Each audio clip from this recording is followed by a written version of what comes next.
स्वागत है आप सभी का हमारे एक और नए वीडियो में। आज के इस वीडियो में हम लोग क्लास 10 का जो स्किल सब्जेक्ट है मार्केटिंग एंड सेल्स कोड 412 उसको पढ़ने वाले हैं। ठीक है, तो उसका जो यूनिट 3 है सेल्स प्रोसेस, उसका एक्सप्लेनेशन आज हम आपको देंगे। ठीक है, और ये जो वीडियो है ये आपका रिवीजन टाइप ऑफ वीडियो है, तो इस चीज़ का आपको ध्यान रखना है। ठीक है, हमने बस इंपॉर्टेंट टॉपिक्स को कवर किया है, तो आपका जो पूरा सिलेबस है, पूरा जो चैप्टर है वो आपका इसमें रिवाइज हो जाएगा। ठीक है, तो चलिए वीडियो में आगे बढ़ते हैं। आप अच्छे से वीडियो को देखिए, पूरा एंड तक देखिए, ताकि आपका पूरा यूनिट जो है हम अच्छे से कवर कर सकें।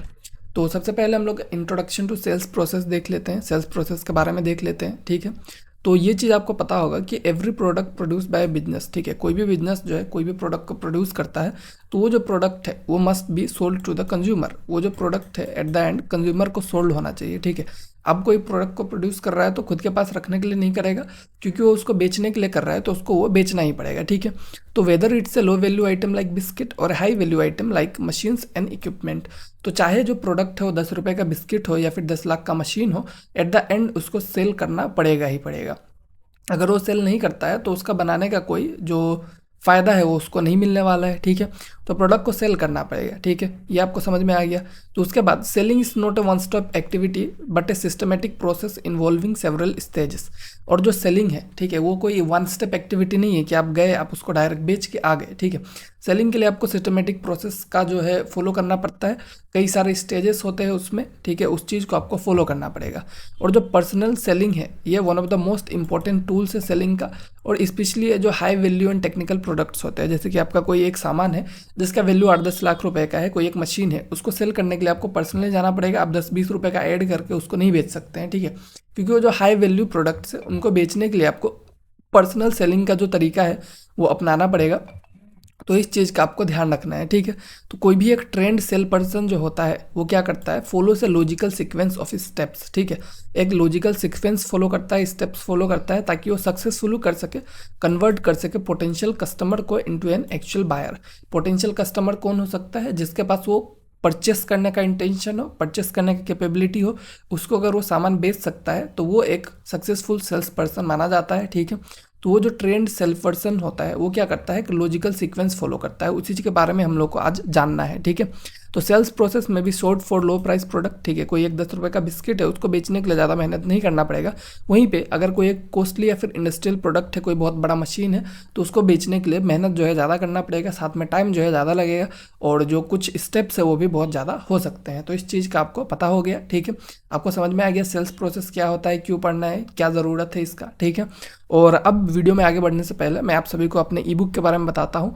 ये एक ई बुक है, आपको ये ऑनलाइन ही मिलेगा, ऑफलाइन नहीं मिलेगा। ये 29 रुपीज़ का है बस। ठीक है, तो ये मार्केटिंग एंड सेल्स का कंप्लीट नोट्स है इसमें, साथ में कुछ मोस्ट लाइकली सॉल्व क्वेश्चंस भी है जो कि आप यहाँ पे प्रैक्टिस कर सकते हैं। अगर आपको ये ई बुक चाहिए तो आप हमें व्हाट्सएप पे इन दोनों में से किसी भी नंबर पे आप मैसेज कर दीजिए, आपको ये ई बुक जो है बस हम 29 रुपीज़ में ही दे देंगे। ठीक है, तो चलिए वीडियो में आगे बढ़ते हैं। तो यहाँ पे अब हम आपको बताते हैं कुछ सेल्स प्रोसेस का जो मीनिंग है वो क्या होता है। ठीक है, तो sales process refer to the step by step method followed by a sales person to identify customer, understand their need, present the product, handle objections and finally close the deal. ठीक है, तो ये जो स्टेप बाय स्टेप प्रोसेस है इसमें आपका क्या क्या चीज़ें आ गया इस चीज़ को आप देखिए। ठीक है, कोई भी एक सेल्स पर्सन है वो क्या करता है, पहले वो आइडेंटिफाई करता है कस्टमर को। ठीक है, कस्टमर को आइडेंटिफाई करना सबसे मेजर स्टेप है। ठीक है, आप किसी को भी कुछ भी नहीं बेच सकते हैं, साथ में उस कस्टमर का क्या नीड है उसको समझना ज़रूरी है। ठीक है, उसके नीड के हिसाब से आपको प्रोडक्ट जो है प्रेजेंट करना पड़ेगा, और साथ में अगर वो कस्टमर कुछ ऑब्जेक्शन करता है उस चीज़ को आपको हैंडल करना पड़ेगा, और फाइनली आपको डील को क्लोज करना पड़ेगा। तो ये पूरा प्रोसेस जो है कोई भी एक सेल्स पर्सन जो है वो अपनाता है, और इस पूरे प्रोसेस में इस पूरे प्रोसेस को हम लोग एक साथ मिला के सेल्स प्रोसेस का नाम दे सकते हैं। ठीक है, तो चलिए अब इन प्रोसेस के बारे में देखते हैं। ठीक है, तो सबसे पहले कुछ स्टेप्स है जो कि सेल्स प्रोसेस में फॉलो किया जाता है, इनके बारे में हम लोग आगे डिटेल में बात करेंगे। ठीक है, तो जो सेल्स प्रोसेस है उसमें आपका 5 मेन स्टेप्स जो है फॉलो किया जाता है। सबसे पहले आपका प्रोस्पेक्टिंग, सेकंड है आपका क्वालिफाइंग द प्रोस्पेक्ट, और जो थर्ड है वो है planning and placing the presentation, फिर आपका हैंडलिंग ऑब्जेक्शन, साथ में क्लोजिंग द डील जो है आपका, क्लोजिंग द सेल जो है आपका क्या है, लास्ट प्रोसेस है। क्लोजिंग द सेल मतलब कि आपने उस प्रोडक्ट को बेच दिया, तो ये आपका लास्ट प्रोसेस है। इसी पूरे प्रोसेस के ऊपर हम लोग का जो चैप्टर है वो बेस्ड है। ठीक है, तो चलिए चैप्टर में आगे बढ़ते हैं। तो सबसे पहला जो है आपका प्रोस्पेक्टिंग। प्रोस्पेक्टिंग जो है इसका मतलब क्या है? प्रोस्पेक्टिंग का मतलब होता है is the first step in the sale process. सबसे पहला चीज़ ये जान लीजिए कि कोई भी सेल प्रोसेस हो, ठीक है, उसमें जो सबसे पहला स्टेप जो है अपनाया जाता है वो है आपका प्रोस्पेक्टिंग, ठीक है।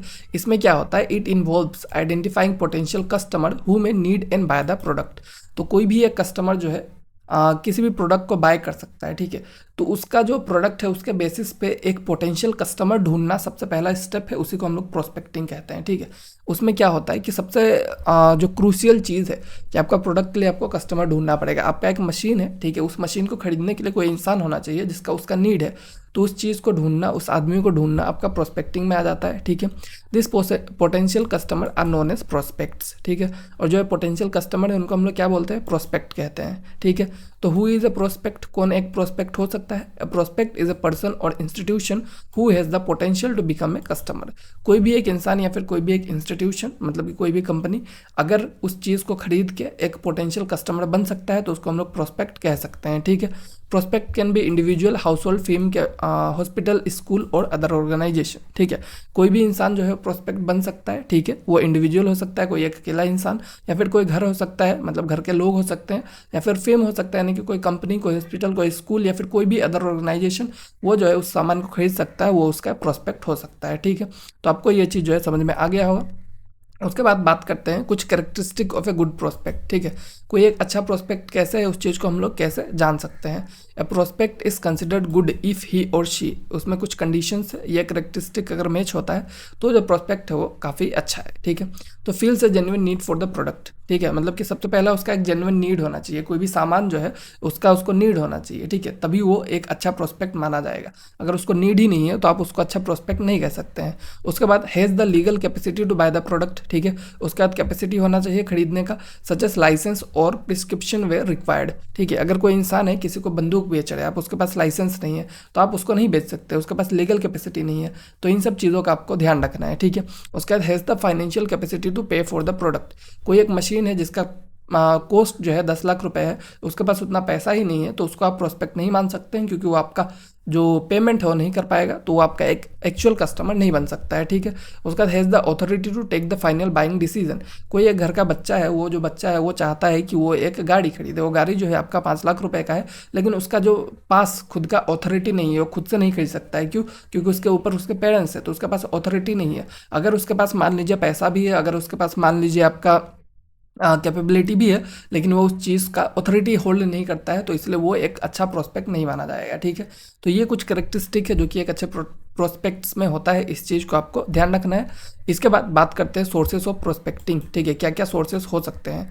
तो prospects can be identified through, कैसे हम लोग आइडेंटिफाई कर सकते हैं? Reference given by existing customer, ठीक है। कोई एक एग्जिस्टिंग कस्टमर है आपका, ठीक है, जो आपसे सामान खरीदता है, वो बोलता है कि अच्छा ये एक आदमी है जिसको ये सामान लग सकता है, तो आपने वहाँ पे गए और आप वहाँ पे वो सामान के बारे में उसको बताएंगे तो एक प्रोस्पेक्ट जो है आपको मिल जाएगा। तो इस तरह से आप जो है एक सोर्स आपको मिल गया। उसके बाद information provided by sales manager, या फिर जो सेल्स मैनेजर है वो कुछ इन्फॉर्मेशन आपको देता है कि हाँ ये कंपनी से जहाँ पे आप जा सकते हो, तो वो भी आपके पास एक सोर्स हो गया, ठीक है। उसके बाद आपके पास पर्सनल नेटवर्किंग है और कॉन्टैक्ट्स है, ठीक है, कि मतलब आपको पता है कि कहाँ पे क्या लग सकता है, आपके पास कॉन्टैक्ट्स लोगों का, तो आप जो है उनको डायरेक्ट जाके बात कर सकते हैं, ठीक है। उसका database obtain from outside agencies, ठीक है, आपने किसी कंपनी से डेटास खरीदा है, ठीक है, डाटाबेस आपने ऑब्टेन किया है जिसमें आपको पता है कि ये जो इंसान है इनको कुछ नीड्स है, उस नीड को आप अपने प्रोडक्ट के साथ फुलफिल कर सकते हैं, ठीक है। उसके बाद मार्केट विजिट एंड ऑब्जर्वेशन, और आप और एक चीज़ कर सकते हैं जो कि आपका प्राइमरी सोर्स हो जाएगा कि आप खुद मार्केट को विजिट किए, आपने खुद वहाँ पे देखा कि लोगों को ये नीड है, उसके बेसिस पे आप उनको प्रोडक्ट जो है वो बेच सकते हैं, ठीक है, आपके ऑब्जर्वेशन के ऊपर बेस्ड रहेगा। तो ये आपके अलग अलग सोर्सेज है जहाँ से आप प्रोस्पेक्टिंग जो है वो कर सकते हैं, ठीक है। उसके बाद आपका जो नेक्स्ट स्टेप है वो क्या है? Qualifying the prospect. ये प्रोस्पेक्टिंग का ही स्टेप है, ठीक है, qualifying the prospect.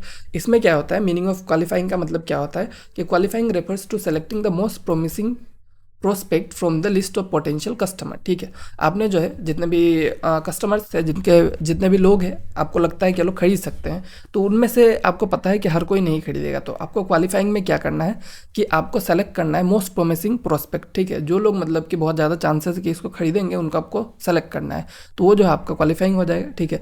The sales person filter out non serious और नॉन प्रोडक्टिव प्रोस्पेक्ट, ठीक है, कोई भी एक इंसान जो है उसमें लिस्ट में है लेकिन वो सीरियस नहीं है इस चीज़ को लेकर, तो उसको लोग हटा देंगे, ठीक है। और इन सब चीज़ों को मतलब किया जाता है ताकि मतलब बेस्ट कस्टमर को ढूंढा जा सके, ठीक है।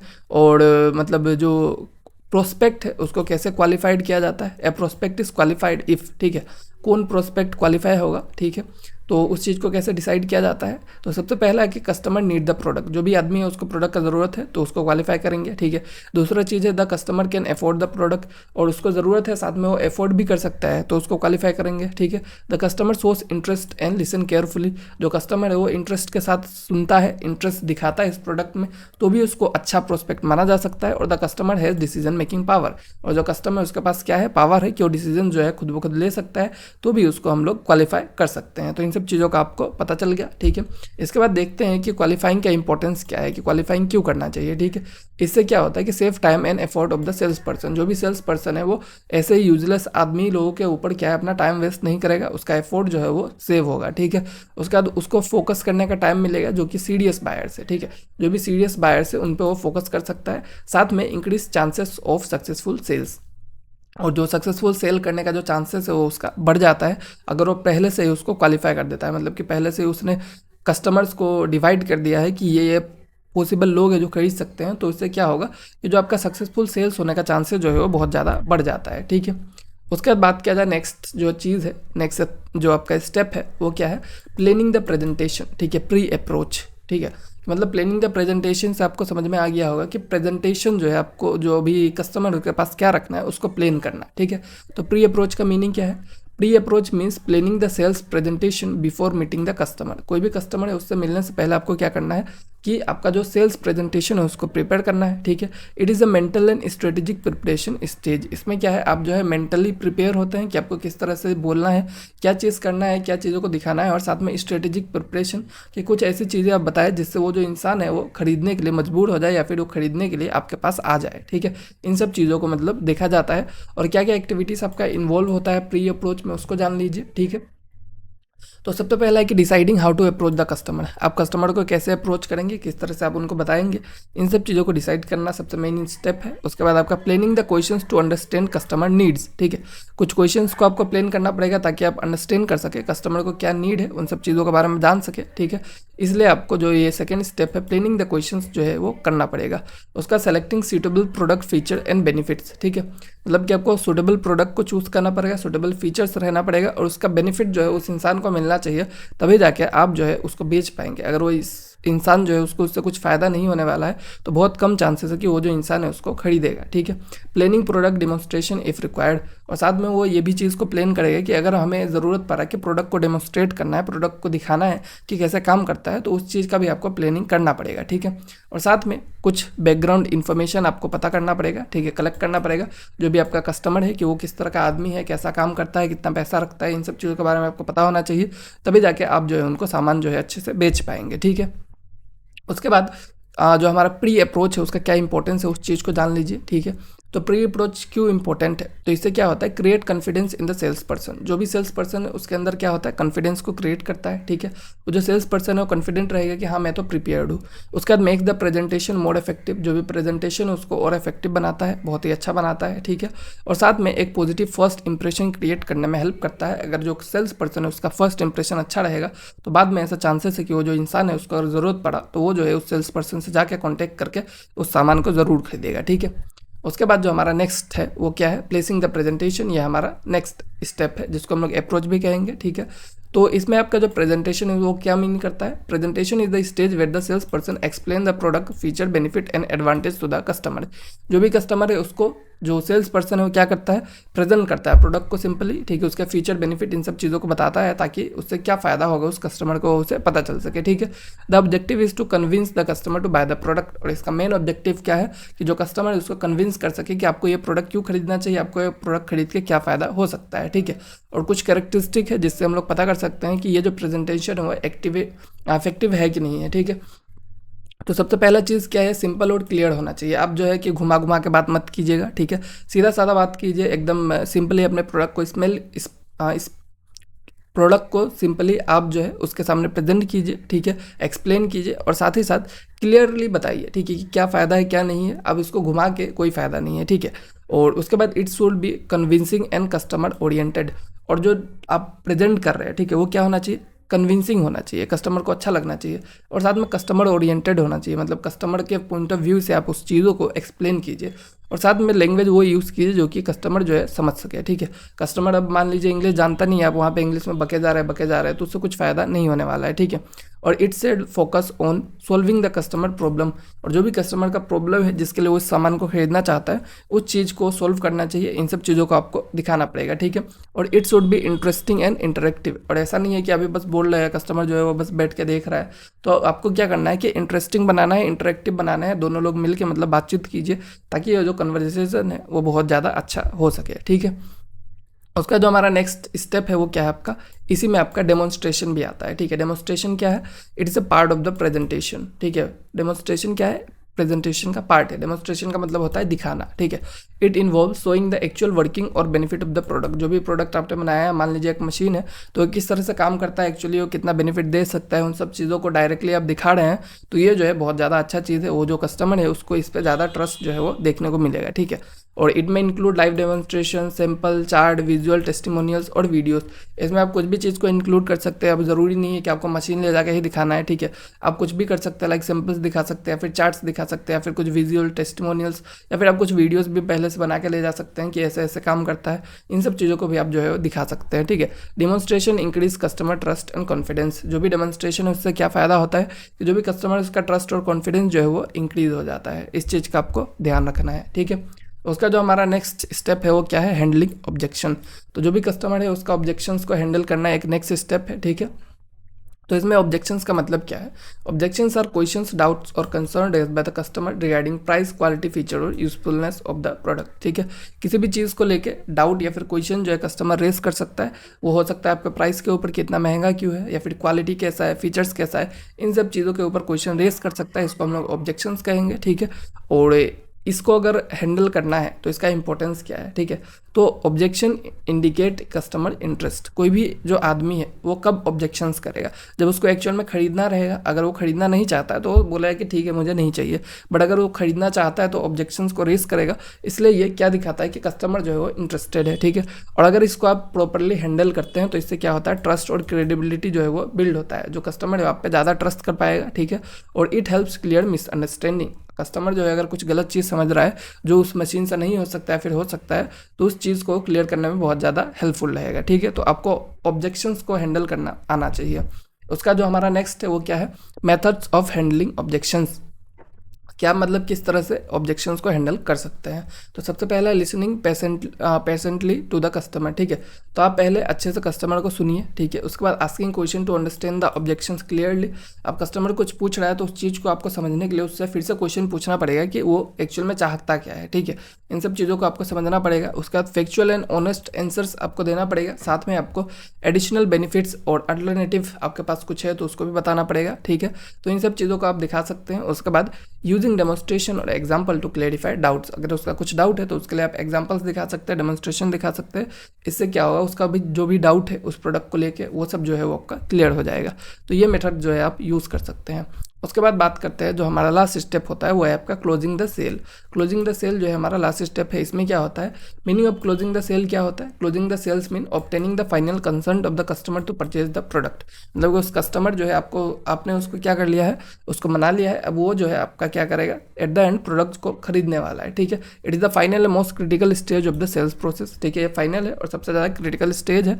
और इसका इंपॉर्टेंस क्या है इस स्टेप का, ठीक है। इससे क्या होता है, convert prospect into actual customer. जो भी प्रोस्पेक्ट है उसको क्या करता है, एक्चुअल कस्टमर कन्वर्ट कर देता है, साथ में रेवेन्यू जनरेट करता है जो भी बिजनेस है उसके लिए, और leads to repeat sales and customer loyalty, ठीक है।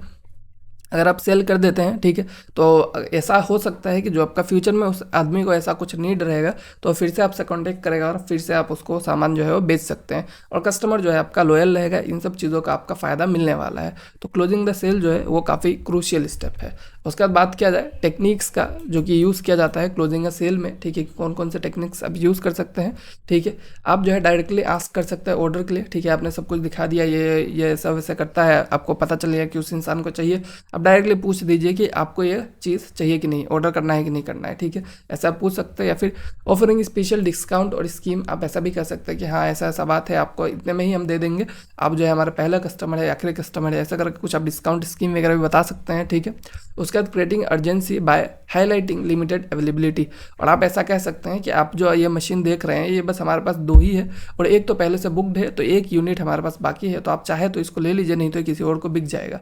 तो इंसान को अर्जेंसी लगेगा कि अभी अगर नहीं लिया तो बाद में नहीं भी मिल सकता है, तो वो जो है मोस्ट प्रोबेबली खरीद लेगा। उसका reassuring customer satisfaction and after sales services, ठीक है। और जो कस्टमर है उसका जो सेटिस्फेक्शन है उसको आपको फुलफिल करना पड़ेगा, ठीक है। कस्टमर को जो जो चीज़ें चाहिए वो आपको देना पड़ेगा।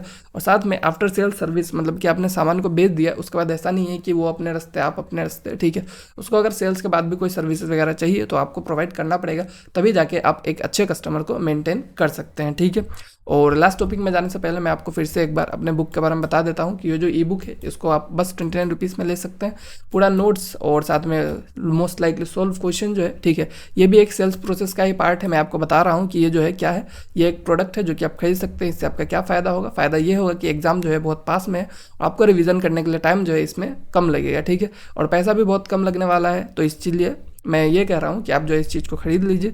तो मैंने आपके सामने क्या किया, प्रोडक्ट को प्रेजेंट कर दिया, ठीक है। मैं एक सेल्स पर्सन हूँ, तो आप इस चीज़ को और बेटर वे में समझ सकते हो, ठीक है। तो चलिए और बढ़ते हैं आगे, ठीक है। और ये जो हमारा लास्ट टॉपिक है, importance of sales process. Sales process का इंपॉर्टेंस क्या है, ठीक है। Provides a systematic approach to selling.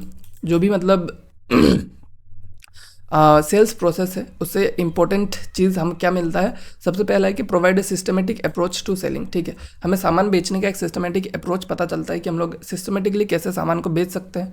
साथ में improve efficiency of sales person, जो भी सेल्स पर्सन है वो एफिशिएंटली काम कर सकता है सेल्स प्रोसेस को फॉलो करके।